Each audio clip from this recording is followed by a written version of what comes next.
Hi there, everybody. Welcome to the Week 9 edition of the Huddle pregame show. I'm Keith Schweiger, joined as always by Tim Gross, and we're getting you ready for another week of Lancaster Lebanon League football.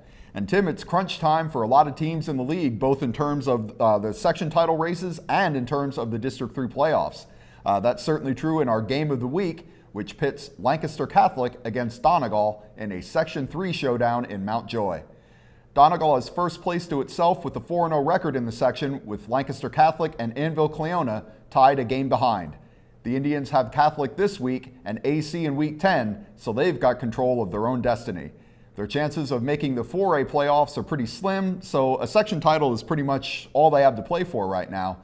How do you think they're going to fare against Catholic, which is right on the bubble in the Class 3 playoff race?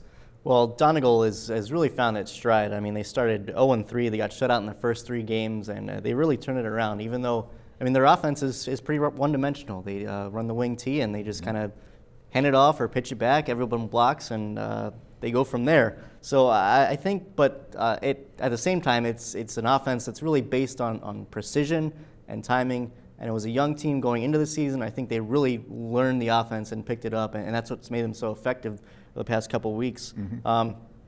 They've also finished drives. I mean, Cameron Ellis had 4 touchdowns last week. They've been able to really capitalize on short field positions and stuff like that.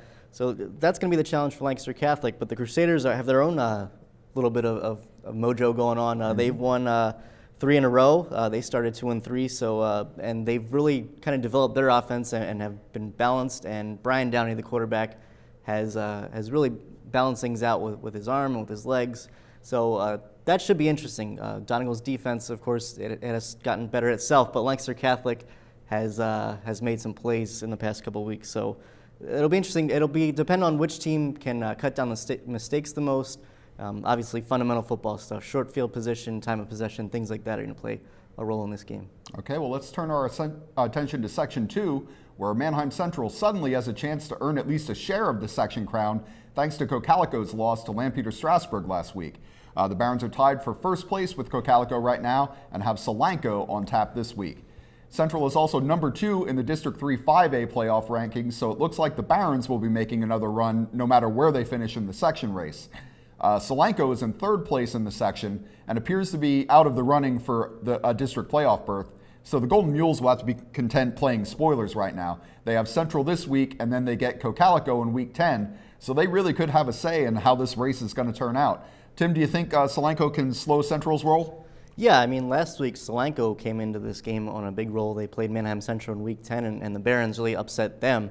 So that kind of set up the 3-way tie last year for the section title. That's right. So obviously both teams are going to remember that one. And I think Solanco has really found its own way in this one. I mean, a couple weeks ago they were talking about having a rebuilding season, and all of a sudden they're just kind of putting up big points and running over teams. Eric Hopkins has been the key to that one. He's had 282 yards a game in his last 3 games, multiple touchdowns in each game. So he's going to be the guy that Manheim Central is going to need to shut down if they're going to keep their role here in Section 2. And Manheim Central is looking to play for, as you said, they're up there in the district standings. They have a chance at a section title, obviously a new breath of life with Cocalico's last week, so that's going to give them a boost going forward.